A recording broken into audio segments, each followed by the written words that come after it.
চিকিৎসকদের কাছে আসবার পর কি কি করণীয় আসলে আপনাদের পক্ষ থেকে? বাচ্চারা যখন আমাদের কাছে প্রথমে আসে তখন আমরা এটা একটা হিস্ট্রি নিই যে আসলে কী প্রবলেম হয়েছে। তখন খুব কমনলি দেখা যায় যে আমরা বড়দের ক্ষেত্রে দেখা যায় আমরা পেশা জিজ্ঞেস করি যে আপনি কোন পেশায় আছেন।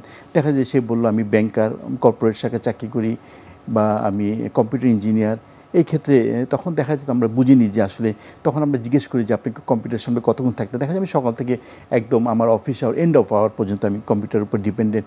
তখন আমরা এটা মোটামুটি বুঝে যাই যে এই প্রবলেমগুলোই তার হচ্ছে কম্পিউটার রিলেটেড।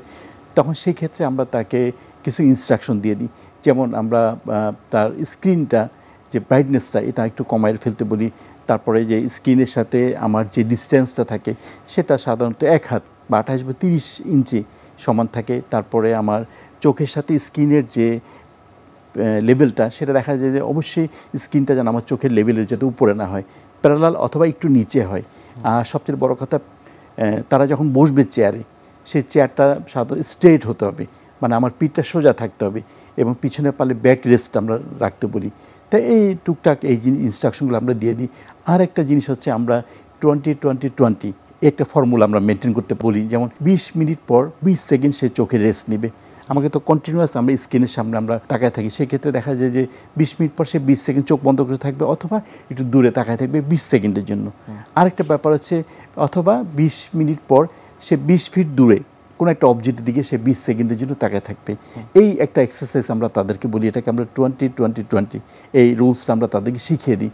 এই আর রিলেটেড যে প্রবলেমগুলো থাকে, সাপোজ তার ফরেন বডি সেন্সেশন, চোখ খসখস করে, এটার জন্য আমরা তাকে টিয়ার আই ড্রপ, হ্যাঁ, আর টুকটাক তার সিমটোমেটিক প্রবলেম, পেইন, ব্যথা করে কিছু ওষুধ আমরা প্রেসক্রাইব করে দিই আর ইনস্ট্রাকশনগুলো ফলো করতে বলি। কম্পিউটার ভিশন সিনড্রোম, এটি আসলে কাউন্সিলিংটি আপনারা কিভাবে করেন? কারণ এই সমস্যাগুলো নিয়ে আপনাদের কাছে আসলো, এই সমস্যাগুলো তো তার থেকেই যাচ্ছে, যারা প্রফেশনাল ওয়ার্কার আসলে সেটির কাউন্সিলিং আপনারা কিভাবে করেন? কাউন্সিলিংটা হচ্ছে এখন তো আমাদের ডিজিটাল যুগ, ডিজিটাল ডিভাইসের উপর আমরা ডিপেন্ডেন্ট। আর আমি তো বলতে পারি না যে তুমি এটা অ্যাভয়েড করো, নিশ্চয়ই আমরা তো এটার উপরে পুরোপুরি ডিপেন্ডেন্ট। এখন আমরা ইন্টারনেটের যুগে আমাদের ডিভাইস ইউজ করতে হচ্ছে, তা স্বাভাবিকভাবে এগুলো তখন তাকে ইউজ করতে হবে।